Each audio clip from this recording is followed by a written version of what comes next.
Alright boys, today we're going to be talking about the evolution of Rell Cs. Now this video is mainly going to go over graphics and combat. If you want to see another video that doesn't go over that stuff but is on the same topic, you should go watch Daily Dose's video on this and I will leave it linked in the description. But before you do that, you should leave a like and sub because this took me forever to go through and get all these sneaks. Now let's actually go through it. Alright, I'm getting rid of the intro voice right now. So, first of all, this game has gone through many major changes, like I mean many. And starting off with the changes, we are going to go first through the combat. The combat back then looked absolutely horrible. It looked stiff, extremely stiff. I know it was very early in development, but this was extremely stiff even for that time. Now, fortunately for us, the combat got better and also the visuals got better.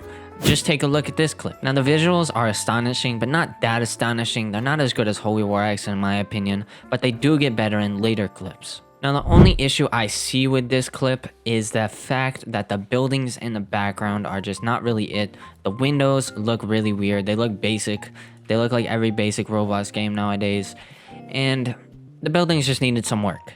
And thank God they did. Now, before we get into the new buildings, you have to understand how bad these buildings were. So you can just see how bad the Rell Park is. Now, it looks like that door is floating, but it's actually connected behind, but it's still basically floating. But the new Rell Park is just amazing. Look at this. Now, back to what I was saying earlier about the windows. Look, the windows have actually come to life. Lights are on. The windows are just much brighter, and they actually have a soul. Now, speaking of having a soul, the clothing just looked horrible.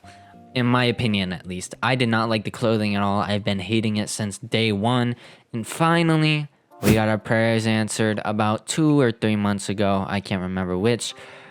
This sneak came out, and it just looks amazing. Now, they have taken a more stylized approach to the clothing now, which they were doing with the capes and the hats and the accessories and all that. But they weren't doing it with the main clothing you would wear. I don't know why, but the stylized approach is a way better option than whatever they were doing before.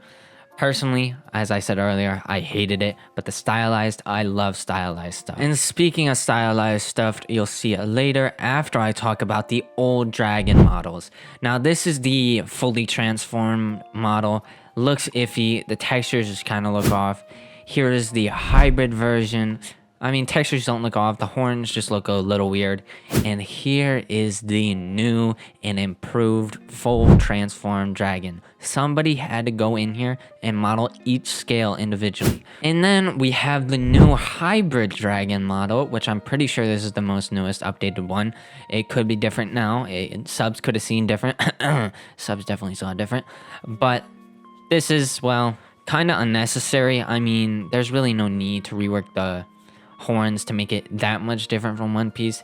It was different from One Piece, sorta, but I digress. And one of the many things that also got reworked is this ginormous shark in another sea beast that I will show you very soon. And it's just crazy that they have changed so many huge models and models that probably costed a lot of money. And they just changed these things so quick, you would assume they are just cheating at this point. But it's actually crazy. And speaking of the other crazy thing, they reworked this guy in like a couple of days, which is just insane to me. Now, I know you're either going to say they have a whole team behind them or they're experienced developers in the comments, but you got to realize that no other developers, at least of my knowledge, are doing what these guys are doing and as quick as they're doing it. I mean, just take a look at the old T-Rex versus the new T-Rex. It's just like, I know it's a very little, not major change to the model at all, but it's just like stuff like this where they listen to the community.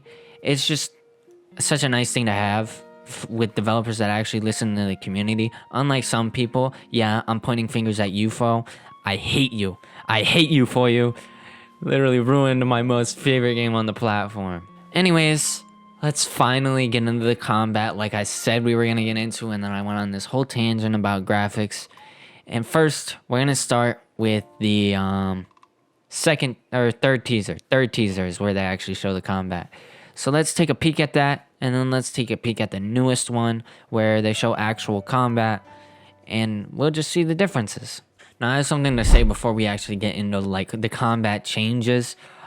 First of all, the UI is completely different now. You can go back in the video and see the UI in the fight he's having. It's just completely different. But the combat before was just, I mean, just look at it. It was clunky, sorta, and they're not fighting. There we go. It just was all air combos, Geppo spam, basically. It's basically block streets, but close quarters. But we see in Devlog 2 that the combat's a little more grounded, but it's not exactly grounded. They're still kind of Geppo spamming to each other. And personally, I do not like Geppo spam. I hated GPO for the Geppo spam, even though that was very grounded combat. But everybody would just jump everywhere. And I mean, this combat didn't even look bad. It looked fine. But then they upgraded it in Movie 2. In a Movie 2, they don't really show the combat. They really just show like a showcase of the combat where there is no more keyframe restrictions on M1, so you can hit as fast as you want or you can hit as slow as you want. Now, not actually. I'm sure there's a limit to how fast you can hit and how slow you can hit. But, I mean, it's a pretty good idea. I don't know why any other games haven't done this. We've all been stuck to the animation limits. I don't know how hard it is to do this, so I'm not going to talk about that. I'm not a Roblox dev, but I assume it's pretty hard to do this, as it took them 2 years. Now, in Movie 2, they also revealed the card system, which I think is just a cool system to have.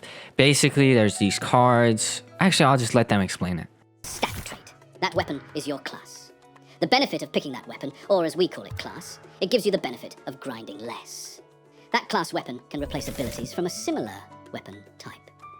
Say you have a grade A dagger from all your experience. You can take any new drop within that class and use the abilities on that dagger. Oh, it's just a little neat concept. Now we'll go through the combat potential system. We got the inspiration for this system from Helldivers 2. And we expanded on it with some of our ideas. We wanted something similar to a class system, but progression-wise. You build your combat system with interchangeable components. The poster image on your screen is our wanted poster, but I was like, hey, it would look cool being equipped as a skill. You can learn skills like these from the 40 crews in the game. Also, through the talent system. Example, the Adventurer Dex, boss drops, dungeon drops, and in-game events. Now, as you heard there, he went over the class skills and he went over the card skills. Now, class skill is basically you choose a weapon at the start of the game and then that's basically your class for the rest of the game. I don't know if you can change it, don't ask me, but I think that's a pretty cool idea. I know this was supposed to be more about the combat itself, but I mean, this contains combat stuff. And also the card stuff. The card stuff can be attained by your dexes and boss drops and crew drops. Like, I feel like a lot of people miss that. You can get skills and stuff from bosses, crews, and your dexes. Like adventure dex, fishing dex, cooking dex, you know, all that. I think a lot of people miss that in this movie, and not enough people are talking about it, so I had to mention it here. Now, the skill cards are crucial for combat. You will be able to see skill cards with observation hockey, well, a certain type of observation skill, because there is also these skill cards for hockey, and well, it's just going to be massive for PvP, because you're going to build your character in a certain way to be OP or to be horrible. You know, personally, I'm probably going to build it to be horrible because I have no idea how to build builds in general. Like, I've never played a game where you actually have to build a build. I mean, I guess I've played GPO, but that's not really like... This is more deep woken building than GPO building. You get what I'm saying? Anyways, I think that's been it. I don't want to take up too much more of your time. Peace, have a good one, and I'll see you later.